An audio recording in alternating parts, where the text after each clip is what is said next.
Netanyahu ने मेरे office के बाथरूम में जासूसी आलात नस्ब किए। बरतानिया के साबिक वज़ीर आज़म बोरिस जॉनसन ने इंकशाफ किया है कि इस्राएली वज़ीर आज़म से मुलाकात के बाद दफ्तर खारजा में उनके ज़ाती बाथरूम से जासूसी आलात बरामद हुए थे। बरतानवी मीडिया के मुताबिक साबिक वज़ीर आज़म बोरिस जॉनसन ने यह बात अपनी नई किताब में तहरीर की है। साबिक बरतानवी वज़ीर आज़म की किताब में बताया गया है कि इस्राएली वज़ीर आज़म बेंयामिन नेतन्याहू से बोरिस जॉनसन की ये मुलाकात 2017 में हुई थी। मुलाकात के बाद इस्राएली वज़ीर आज़म बाथरूम गए।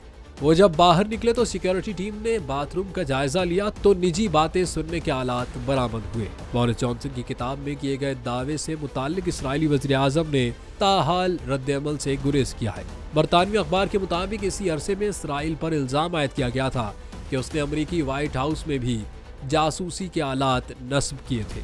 मई में ये बात भी सामने आई थी कि इसराइल अशरों तक इंटरनेशनल क्रिमिनल कोर्ट की भी जासूसी करता रहा है।